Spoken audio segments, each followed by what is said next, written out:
Hello నమస్తే. Home minister Vangalapudi Anitha గారు ఆ తెనాలి జాన్ విక్టర్ ఎవరైతే ఆ రోడ్డు మీద ముగ్గురు పట్టుకొని పోలీసులు కొట్టారో వాళ్ళ గురించి ఈరోజు వంగల్పూడి అనిత గారు మాట్లాడారు. చాలా బాధ వేసింది ఆమె మాటలు విన్న తర్వాత నాకు. సరే, ఆమెకు వేరే ఆప్షన్ లేదు. మనం ఒక దళితురాలు హోమ్ మినిస్టర్ అయితే ఆమెకి ఎంతవరకు పవర్స్ ఉంటాయో, వాళ్ళు ఎవరిని డిఫెండ్ చేయాలో, వాళ్ళు ఏం మాట్లాడాలో ఎవరు చెప్తారో మనందరికి తెలుసు. దాని గురించి మనం ఎక్కువగా ఆమెను రిస్క్లో పెట్టదలుచుకోలేదు. ఓకే, ఎందుకంటే మనం ఇప్పుడు నేను హోమ్ మినిస్టర్ అనిత గారిని విపరీతంగా విమర్శిస్తే ఒక దళితురాలు ఆమె ఏం చేసిద్ది, టీడీపీకి వ్యతిరేకంగా వెళ్ళలేదు, అధిష్టానానికి వ్యతిరేకంగా వెళ్ళలేదు, లోకేష్ గారు చెప్పింది తప్ప వేరేది చెయ్యలేదు, వాళ్ళ పవర్స్ ఏంటి అని మనకు తెలుసు. ఓకే, దాని గురించి ఎక్కువ మాట్లాడకుండా బట్ ఆమె కొన్ని చేసిన కామెంట్స్ని బట్టి నిజంగా బాధాకరమైన విషయాలు కామెంట్లే చేశారు వంగల్పూడి అనిత గారు. ఇప్పుడు కొన్ని మాటలు మాట్లాడారు, వాటి గురించి మాట్లాడుతున్నా.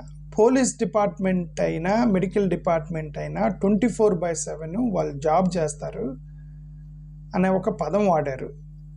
అంటే మేమేమంటున్నామంటే, ఇప్పుడు అమెరికా లాంటి దేశాల్లో, యూకే ఇట్లాంటి దేశాల్లో రాజకీయ నాయకులకి సంబంధించి పోలీసులు ఇన్వాల్వ్ అవ్వరు, పోలీస్ డిపార్ట్మెంట్లో రాజకీయ నాయకులు ఇన్వాల్వ్ అవ్వరు. ప్రధానమంత్రి అరెస్ట్ చేసిన, ప్రధానమంత్రి క్రైమ్ చేసిన పోలీసు వాళ్ళు వాళ్ళ డ్యూటీ వాళ్ళు చేస్తారు, పట్టుకొస్తారు, పోలీస్ స్టేషన్లో పెడతారు ప్రధానమంత్రిని కూడా. ఏది విదేశాల్లో. ఇప్పుడు వీళ్ళు 24/7 వర్క్ చేస్తున్నారు కదా అని చెప్పేసి ఇది ఇలా జరుగుతుందా? మేము హోమ్ మినిస్టర్ గారిని అడుగుతున్నాము.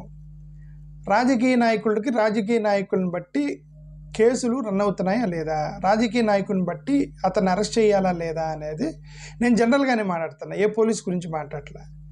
రాజకీయ నాయకుడిని బట్టి మీరు నిర్ణయాలు తీసుకుంటున్నారా లేదా? 24/7 వర్క్ చేస్తున్నారు, కరెక్టే, that is absolute fine. We appreciate the police because you are working 24/7. But మీ మీద పొలిటికల్ ప్రెజర్ పెట్టుకొని, పొలిటికల్ ప్రెజర్ ప్రకారం రాజకీయ నాయకులు చెప్పినట్టు మీరు అరెస్టులు చేస్తున్నారా లేదా? Fundamental right. కిందికి ఇదంతా ఇప్పుడు డీసీపీ ఇప్పుడు అమెరికా లాంటి దేశాల్లో వాళ్ళు డీజీపీ అయినా సరే, డీసీపీ అయినా సరే, వాళ్ళు కూడా కామన్ మ్యాన్గానే చూస్తారు. ఇక్కడ మన దేశంలో కానిస్టేబుల్ కొడుకు కూడా బెదిరిస్తాడు. ఎందుకు? నాకు పొలిటికల్ పవర్ ఉంది, నేను మా కానిస్టేబుల్ ఇన్ఫ్లుయెన్స్కి లొంగుతాడనే కదా అర్థం. ఎందుకండి ఇప్పుడు స్కూల్స్లో, కాలేజీలో పోలీస్ డిపార్ట్మెంట్కి సంబంధించిన మన పిల్లలు కొద్దిగా అగ్రెసివ్గా ఉంటారు. ఎందుకుంటారు? మీ అన్నో, మీ నాన్నో, మీ తమ్ముడో పోలీస్ డిపార్ట్మెంట్లో ఉంటే నువ్వు కొద్దిగా అగ్రెసివ్గా మాట్లాడతావు. ఎందుకు అంటే ఇవన్నీ ఎందుకు జరుగుతాయంటే, మా పోలీసులు ఉన్నారు డిపార్ట్మెంట్లు, వాళ్ళు చూసుకుంటారు అంటే అర్థం ఏంటి? ఆనెస్టీని శంకించినట్టే కదండి. పోలీసులు ఏం చట్ట ప్రకారం వెళ్ళరు, రేపు పొద్దున కేసు పడగానే మా తమ్ముడో, మా అన్న, మా అక్కో అని చెప్పేసి విడిపిస్తారు అనే కదా. ఇప్పుడు ఫ్యామిలీ మెంబర్స్ కూడా బయట దందాలు చేస్తారు. పోలీస్ డిపార్ట్మెంట్లో ఉన్న ఫ్యామిలీ మెంబర్స్, తమ్ముడు, అక్క, వాళ్ళందరూ కూడా బయట ఎందుకు గొడవ చేస్తారు, అగ్రెసివ్గా ఉంటారంటే ఇదే రీజన్. ఎందుకు మనం ఇప్పుడు కొన్ని సత్యాలు మాట్లాడుకోవాలి. రెండోది, చట్టాన్ని కంట్రోల్ చేయాల్సిందే పోలీస్ వాళ్ళే. వాళ్ళు చట్టాన్ని చేతిలోకి తీసుకోవడం ఏంటి అన్నారు. చట్టాన్ని కంట్రోల్ చేయాల్సింటే లా ప్రకారం, రూల్ ప్రకారం చేయాలి. హోమ్ మినిస్టర్ గారు రూల్ ప్రకారం చట్టాన్ని కంట్రోల్ చేయాలి. ప్రతిదానికి అడ్వకేట్కి ఒక రూల్స్ ఉన్నాయి, పోలీస్ డిపార్ట్మెంట్కి రూల్స్ ఉన్నాయి, ఈవెన్ జడ్జి కూడా రూల్ ఉంది. ఈవెన్ ప్రైమ్ మినిస్టర్ ఆఫ్ ఇండియాకి, ప్రెసిడెంట్కి కూడా దేర్ ఆర్ సమ్ బౌండరీస్. ఆ బౌండరీస్ దాటి చేయకూడదు కదా. కంట్రోల్ చేయాలి, కరెక్టే, మరి బౌండరీస్ దాటి చేయకూడదు కదండి. అలా పబ్లిక్గా రోడ్డు మీద పెట్టి కొట్టారు వాళ్ళని. ఓకే, ఇప్పుడు రైట్ టు స్పీచ్ అలా పబ్లిక్లో కొట్టడం కరెక్ట్ కదా. రైట్ టు స్పీచ్ అన్నారు, ఇది ఏదో మాట్లాడుతున్నారు హోమ్ మినిస్టర్ గారు. ఇంకొక మాట అన్నారు, ఇప్పుడు తప్పు చేసిన వాడికి కులం ఏంటి, మతం ఏంటి అన్నారండి. తప్పు చేసినోడు కులం ఏంటి, మతం ఏంటి అన్నారు. కాదండి, ఇప్పుడు తప్పు చేసినోడు కులం లేదు, మతం లేదు, కానీ పార్టీ ఉందా? తప్పు చేసినోడికి పార్టీ ఉందా? అంటే పార్టీని బట్టి వైఎస్ఆర్సీపీ కార్యకర్తలు అయితే అర్ధరాత్రి లేపేసి, తెలుగుదేశం కార్యకర్తలు అయితే చూసి చూడనట్టుగా పోలీసులు వెళ్తున్నారు అంటే అర్థం పార్టీ ఉందా? కులం లేదు, మతం లేదు, పార్టీ ఉందా? రిమెంబర్ పోలీస్ డిపార్ట్మెంట్ వాళ్ళు ఒకటి గుర్తుపెట్టుకోవాలి ఏంటంటే, మనం పొలిటీషియన్స్కి రిచ్ పీపుల్కి మనం ఇప్పుడు వాళ్ళు వాగ్దానం చేస్తారు, మేము ఆనెస్ట్గా సర్వ్ చేస్తామని చెప్పి వాగ్దానం చేసి పోలీస్ డిపార్ట్మెంట్లోకి వస్తారు పోలీసులు అందరూ. కానీ పొలిటికల్ ప్రెజర్కి లొంగి పోలీసులకి ఏమైనా పొలిటీషియన్స్ చెప్పినట్టుగా చేస్తూ ఉంటారు. రేపొద్దున రిటైర్డ్ అయిన తర్వాత వీళ్ళు కామన్ మ్యాన్ అవుతారు. పోలీస్ డిపార్ట్మెంట్లో ఉన్నంతవరకే పోలీసు, రేపొద్దున రిటైర్డ్ అయ్యారు అనుకోండి వాళ్ళు, లేదంటే ఇప్పుడు వీళ్ళ పిల్లలే మళ్ళీ పోలీసులు అవుతారని గ్యారంటీ ఏంటి? ఇప్పుడు వీళ్ళ పిల్లలు మనవాళ్ళు వాళ్ళు కూడా పోలీసులు అవుతారని గ్యారంటీ లేదు కదా. రేపొద్దున వాళ్ళు సఫర్ అవుతారు ఇదే పోలీస్ వ్యవస్థతోటి. కాబట్టి జాగ్రత్తగా చూడాలని పోలీసులకు రిక్వెస్ట్ చేస్తాను. హోమ్ మినిస్టర్ గారు తప్పు చేసినాడు, కులం ఏంటి మతం ఏంటి అని అంటే, ఇక్కడ మేము తప్పుకు కులం మతం మాట్లాడలే, honesty of the police department గురించి మాట్లాడాం. ట్రీట్మెంట్కి కులము మతం ఉందని మాట్లాడుతున్నాం, తప్పుకు కులం మతం లేదు. అంటే how you are treating the criminals, దీనికి కులం మతం ఉంది అంటున్నా. ఒక కులం చూసి వీడిని కొట్టాలా లేదా నిర్ణయిస్తున్నారు, కులం చూసి వీడిని పెట్టి కేసు పెట్టాలా లేదంటే ఎక్కువ కేసు పెట్టాలా అని ఆలోచిస్తున్నారు, కులం చూసి వీడిని బూతులు తిట్టాలా లేదా అని ఆలోచిస్తున్నారు, కులాన్ని చూసి వీడిని కోర్టుకి సబ్మిట్ చేయాలా లేదంటే స్టేషన్ బెయిల్ ఇచ్చి పంపించాలని చూస్తున్నారు. ఇక కులం మతం లేదంటే తప్పు, కులం మతం లేదు, ట్రీట్మెంట్కి ఉంది కదా, ఫండమెంటల్లీ రైట్. అది మేము మాట్లాడుతున్నాము. రాజకీయ నాయకులు అండుంటే ఒకటి, పెద్ద కులాలు ఒకటి అయితే చిన్న కులాలు ఒకటి, కులాన్ని బట్టి రాజకీయ ఇన్ఫ్లుయెన్స్ని బట్టి పొలిటికల్ ఇన్ఫ్లుయెన్స్ని బట్టి పోలీస్ స్టేషన్లో కేసులు తారుమారు అవుతున్నాయి అని దేశవ్యాప్తంగా మానవ హక్కుల సంఘాలు ఎందుకు మాట్లాడుతున్నారండి? కులం లేదు మతం లేదు పోలీసులకి, రౌడీ షీటర్లకి అంటే మేమనేది ఏంటంటే, ఇప్పుడు రౌడీ షీటర్లు వాళ్ళ ముగ్గురైనా ఇంకెవరు లేరా? వాళ్ళు ఎవరిని కొట్టలేదు, వీళ్ళు ముగ్గురిని ఎందుకు కొట్టారు అని కదా మేము అడుగుతున్నాము. గంజా బ్యాచ్, వీళ్ళకి రౌడీ షీట్ చాలా ఉన్నాయి, తెనాల్లో వెళ్ళి వాళ్ళ బ్యాక్గ్రౌండ్ చెక్ చేయండి అని అన్నారు. ఇప్పుడు పోలీసులు తెనాల్లో రౌడీ షీటర్లు మొత్తాన్ని పిలిచి కౌన్సిలింగ్ ఇచ్చి ఉంటారు కదండి. ప్రతి పోలీస్ స్టేషన్లో రౌడీ షీటర్లను పిలిచి కౌన్సిలింగ్ ఇస్తారు. ఇప్పుడు తెనాల్లో రౌడీ షీటర్లను పిలిచి కౌన్సిలింగ్ ఇచ్చారు కదా, వీళ్ళు ముగ్గురైనా తెనాల మొత్తం మీద రౌడీ షీటర్లు? మేము హోమ్ మినిస్టర్ని అడుగుతున్నాము, రౌడీ షీటర్లు వీళ్ళు ముగ్గురైనా తెనాల మొత్తం మీద? వీళ్ళు ముగ్గురిని ఎందుకు కొట్టారని కదా మేము అడుగుతున్నాము. రౌడీ షీటర్లు తెనాలి పోలీస్ స్టేషన్లో లిస్ట్ అయిన వాళ్ళు కనీసం 100 మంది దాకా ఉంటారు కదా, వాళ్ళు ఎవరిని కొట్టకుండా వీళ్ళు ముగ్గురిని ఎందుకు కొట్టారు అని అడుగుతున్నాము. Fundamentally right. ఏందండి ఇది? ఊరికే ఆమె హోమ్ మినిస్టర్ గారు అట్లా మాట్లాడటం అనేది కరెక్ట్ కాదు. తెనాల్లో మర్డర్ కేసులు వచ్చినాయి, వాళ్ళని ఏం కొట్టలేదే, వీళ్ళకి గంజా బ్యాచే మీ ప్రకారం. మర్డర్ చేసిన వాళ్ళని జాగ్రత్తగా తీసుకెళ్ళిపోయి పోలీస్ స్టేషన్లో సబ్మిట్ చేసి జైలుకి పంపించారు. ఇప్పుడు వీళ్ళని ఎందుకు కొట్టారు అంటున్నాము. 2024లోనే ఎప్పుడో 2024లో ఒక రౌడీ షీటర్నే చంపేశారు తెనాల్లో. రౌడీ షీటర్నే చంపేశారు. ఆడ చంపేసిన వాళ్ళు మీరేమో రోడ్డు మీద పెట్టి కూర్చోబెట్టి కొట్టలేదు కదా.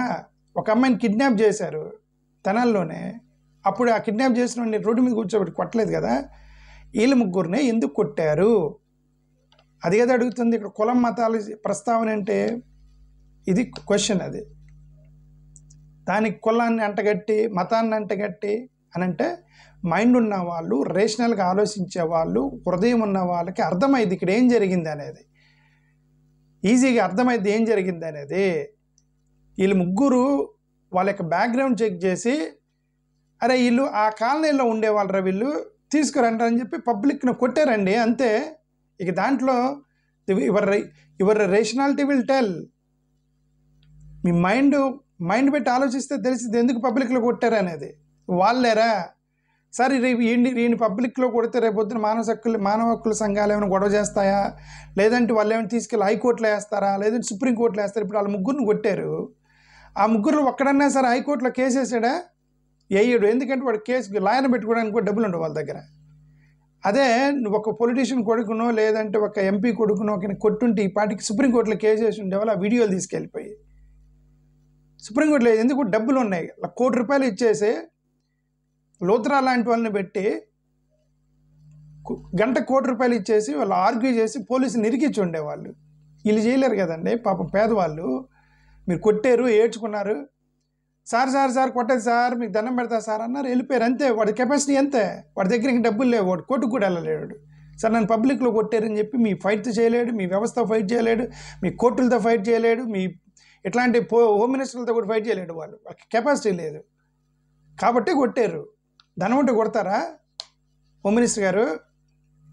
So sad.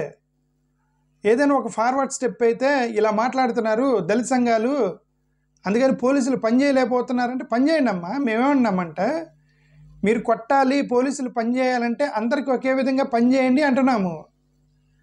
అందరు గంజా బ్యాచ్ మొత్తానికి అదే ట్రీట్మెంట్ ఇస్తున్నారా? ఇవ్వండి. గంజా బ్యాచ్ దేశ రాష్ట్రంలో ఉన్న గంజా బ్యాచ్ మొత్తం మీద అన్ని పోలీస్ స్టేషన్లో ఎన్ని గంజా కేసులు లిస్ట్ అయినాయి మొత్తాన్ని పట్టుకొని ఆ గంజా బ్యాచ్ మొత్తం రోడ్డు మీద పెట్టుకొని కొట్టండి. పెద్దవాళ్ళని కూడా వదలకండి.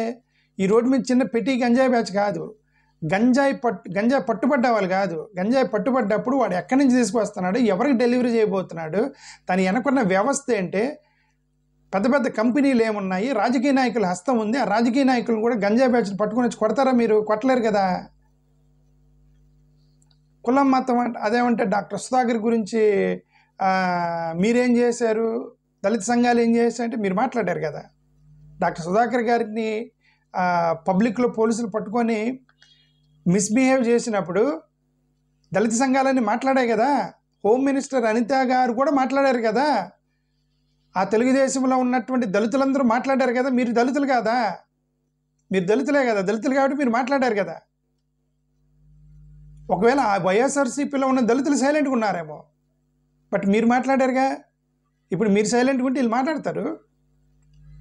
ఎటు చూసినా ఆ పార్టీలో కొట్టిన ఈ పార్టీలో కొట్టిన దెబ్బతినేది దళితులే, రోడ్డుకు వచ్చి గొడవ చేసేది దళితులే. అప్పుడు ఏం చేశారు అంటే మీరు మాట్లాడారా? మీరు దళితులు కాదేంటి? So sad. ఇది అంతా ఏంటంటే మోరోవర్ డాక్టర్ సుధాకర్ ఇప్పుడు డాక్టర్ సుధాకర్ని కొట్టారు, శిరోమండనం చేశారు, ఆ కోడికెత్తి సీను, ఒక 4 లిస్టు ఉంది. 10 సంవత్సరాల నుంచి తవ్వుతా ఉన్నారు దాన్ని. 10 సంవత్సరాల నుంచి తవ్వుతా ఉన్నారు. లేటెస్ట్గా జరిగిన పరిస్థితి ఏంటి, లేటెస్ట్గా జరిగిన అట్రాసిటీస్ సంగతి ఏంటి, గొడవల సంగతి ఏంటి, ఎన్ని వదిలేసి ఇక పాత సంతకాయ పచ్చడి ఎన్ని రోజులు చెప్తారు దాన్ని? అర్థం కాల.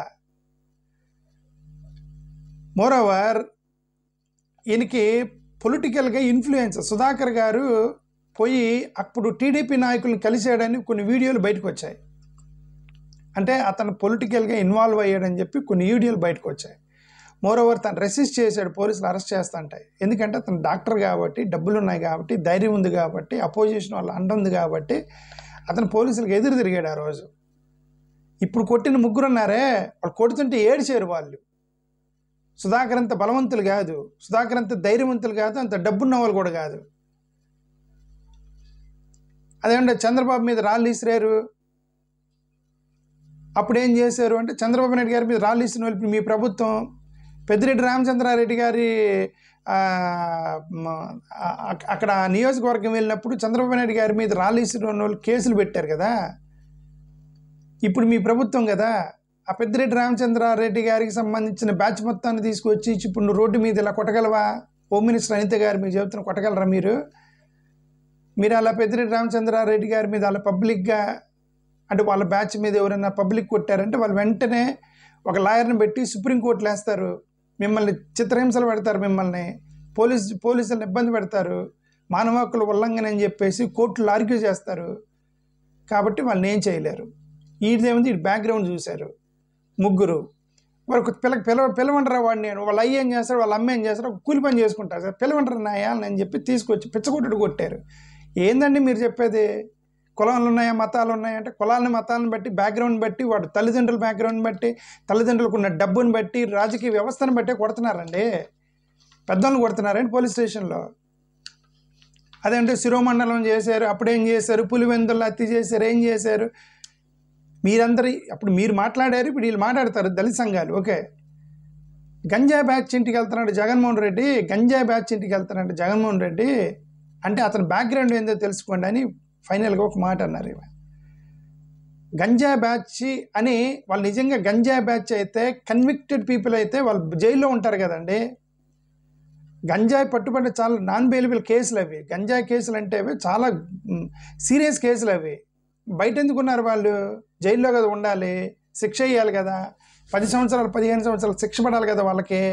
బయట ఎందుకున్నారు అంటే వాళ్ళ మీద ఎలిగేషన్స్ ఉన్నాయే తప్ప వాళ్ళ మీద ఈ గంజాయికి సంబంధించిన ఏదైనా సరే చిన్న చిన్న కేసులు ఉన్నాయే తప్ప వాళ్ళు పెద్ద క్రిమినల్స్ కాదని అర్థం.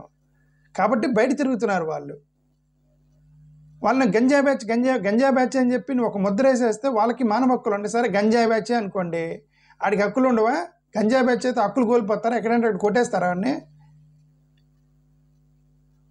హోమ్ మినిస్టర్ గారు ఇట్లాంటి ప్రసంగం వేయటం చాలా బాధ వేసింది. ఓకే సరే, ఇంక నేను ఫైనల్గా చెప్పేదంటే ఆమె దళితురాలు, ఆమె కెపాసిటీ వాళ్ళు ఏం చెప్తే అది మాట్లాడటమే తప్ప అంతకని ఏం చేయలేదు. థ్యాంక్ యూ, నమస్కారం.